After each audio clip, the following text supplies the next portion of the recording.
Hey kids, let's again read something about American politics, about American society, and about why America is so divided today. America is really becoming polarized over a lot of issues. Polarized 的意思就是非常两极化，什么东西都很极端，那么好像两边永远不能好好坐下来讲话一样。那么从政治的信仰的层面，在很多有关于社会议题，甚至在文化上面 ，right? About politics, about immigration, about wealth distribution, social status, everything seems to divide America. 那么这篇文章不是很容易读哈，那么但是也没有太难，你们两个念大学的要多读几遍。那么这个字汇我都帮你们查了，都在下面。那么我可能不会停下来解释这么多这个文章，因为为了节省时间，哈哈。Okay. The U.S. Capitol riot was years in the making.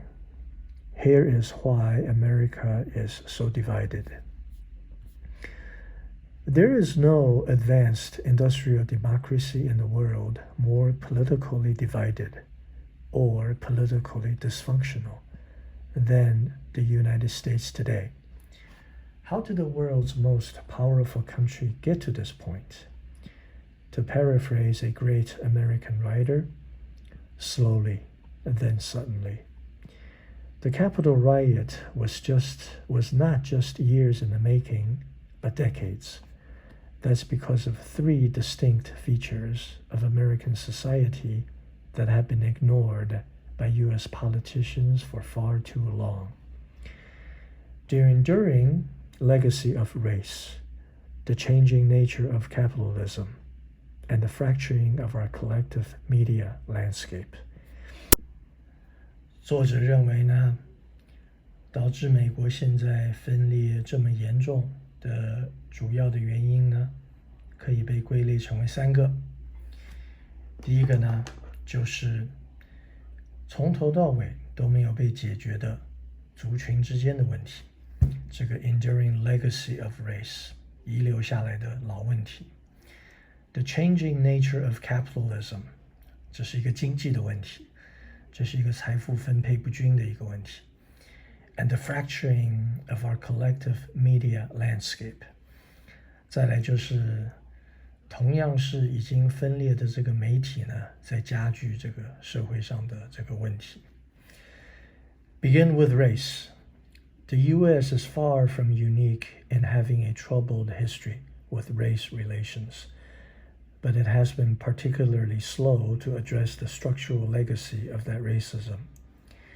It took nearly a century following the end of the Civil War for the 1964 Civil Rights Act to get passed, to cite just one example.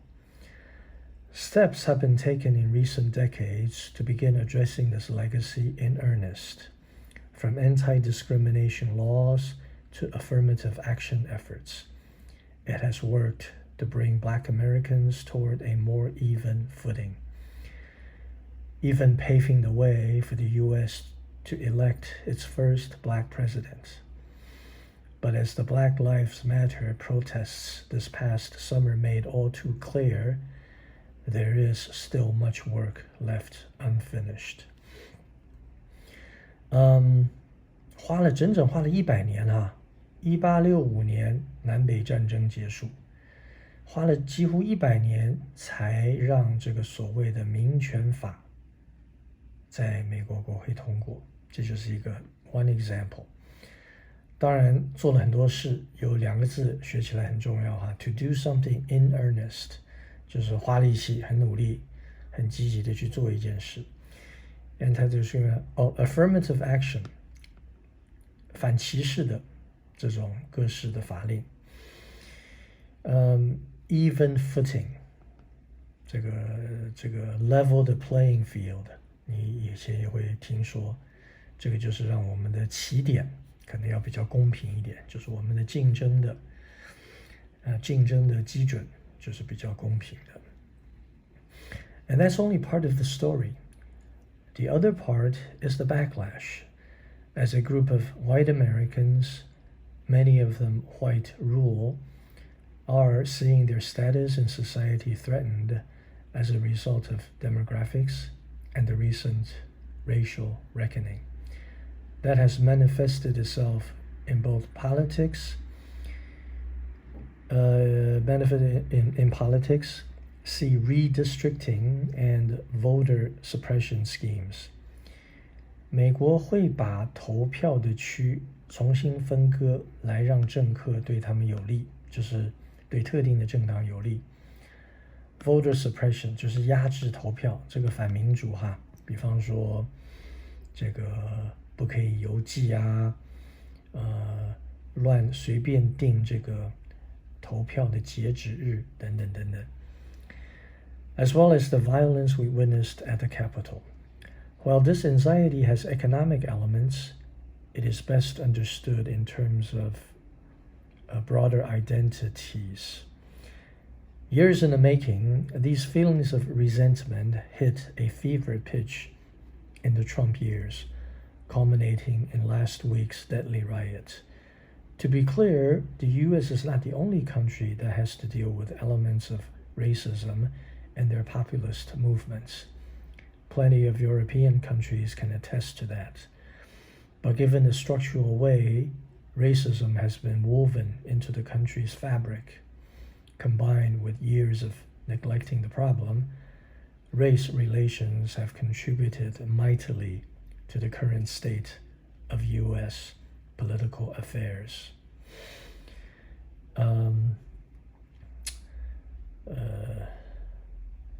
Fever pitch 就是这个温度已经升到不能再高了，这个热度，这个激动的程度，所以要用这个字就是这么用的。Then there is the evolving nature of capitalism. Capitalism and the economic growth it drove is what made the U.S. the world's preeminent superpower in the latter half of the 20th century. The entrepreneurial spirit of American-style capitalism in particular generated the kinds of innovations and growth that were exported around the world, helped along by globalization. America's enduring faith in capitalism, and specifically the power of the individual, is the reason generations of immigrants made their way to the U.S. to give their dreams the best chance of succeeding. It is also why the country today is home to the companies, especially technology companies, that power our modern world. But there is a flip side to U.S.-styled capitalism. This capitalist, individualist economic system generates tremendous amounts of wealth, but it has also resulted in an average American worker with less of a social safety net, especially compared to European counterparts, not to mention a political system more prone to capture by moneyed special interests. 特定的利益集团会影响政客怎么样订定政策 more prone 很容易受到伤害，被什么东西影响到呢？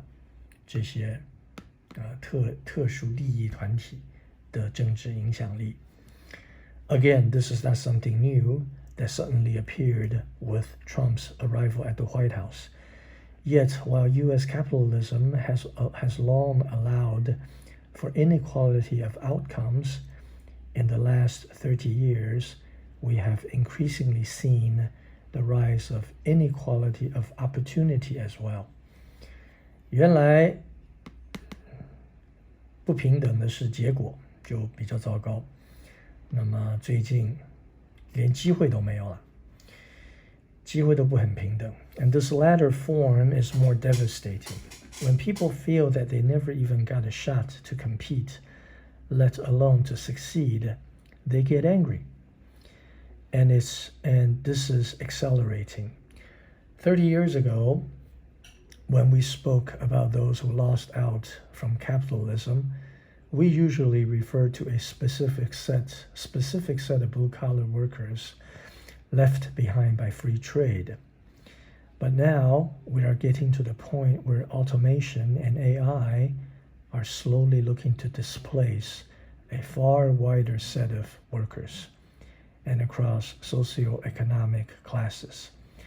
And the rise of politicians like Bernie Sanders, as the rise of politicians like Bernie Sanders shows, this is as much a concern for voters on the left side of the political spectrum as it is on the right. The end result is a more divided electorate. 选民哈，极端保守的右派跟相对激进的左派，左派就是民主党，右派就是共和党，两边都同时感觉到美国的资本主义现在很多机会不会留给广大的升斗小民们，所以选民们是变得越来越分裂。Fueled by fear about how they are going to survive in an American future that gives the haves more and the have-nots less. 已经有很多财富的人呢，他们可能会得到更多。原来什么都没有的呢，机会可能更少。With less prospect of moving from one group to the other. 你一旦被定为成平民啦，你就被定在那边啦。想要往上爬的机会可能不太多。Prospect 就是机会。Which brings us to the media. The same tech companies that power our modern world have also brought a revolution in our media consumption. Plenty are quick to point their fingers at the tech companies for fracturing our media landscape. But in hindsight, the evolution of social media has followed a familiar path. Talk radio, cable news, and blogs were all once mass media ways of communicating that over time fragmented into more and more niche offerings until consumers could enjoy only those viewpoints that reinforced their own.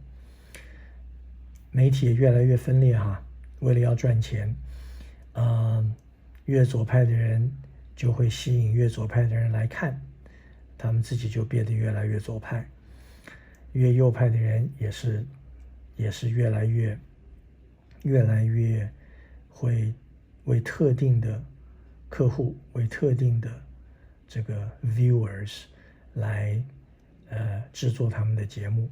The speed of technology is such that we've seen the fracturing happen much quicker with social media.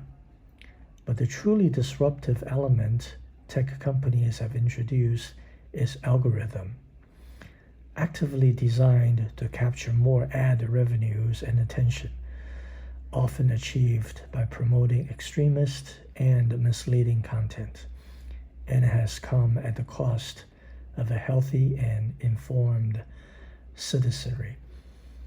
Algorithm 就是用演算法，高科技公司就像他们在 search engine 上面特别安排广告一样，你搜什么，他们就给你看什么样子的广告。所以呢，现在的节目制作也一样，就是 social media 不只是看媒体啦，不只是看电视跟收音机了哈。social media 的 algorithm 就会让群聚的人越来越群聚，那么群聚在一起，他们的广告收入就会增加，所以他们就一直在造成媒体的分裂，也没有让事情变得更好。Compared to countries in Europe, where tech platforms face more severe government regulation and must take more responsibility for content posted, the U.S. has a particular problem given its inclination to go lighter on private sector regulation. 不太倾向于不要管这些private sector 太多 inclination inclined 倾向于干嘛干嘛 But the U.S. government won't be able to sit on the sidelines much longer given recent developments. While plenty cheered at Twitter and Facebook's decision to deplatform Trump in the wake of the Capitol riot, it opens serious questions about who has the democratic right to limit others' speech.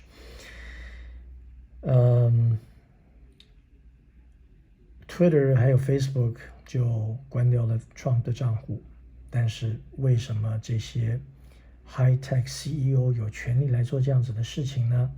就开始引起讨论了。为什么他们有权利来限制别人的言论自由呢？ There are other contributing factors to today's U.S. political divisions, but for me, these three are the most structural and the most crucial. Even more worrying, no matter what happens with recent impeachment efforts, all three of these trends are set to grow stronger over the near term. Absent more earnest efforts across the political spectrum to deal with these issues and make the political compromises necessary to truly address them, these are problems that will grow worse. Joe Biden faces numerous challenges when he takes office. Well, he took office 2 days ago. And while tackling the pandemic may be his most immediate challenge, it isn't his more daunting. Daunting 就是非常困难的，非常需要奋斗的，非常需要，是最令人最具挑战性的。Vaccines can end the pandemics after all, but we don't have a vaccine for our political divisions. Okay. 这个 vocabulary 在下面，我其实查的比较多，帮你们哈，你们两个读大学的。Again, I think this is going to help with your history, even maybe your economics. Okay, until next time, later.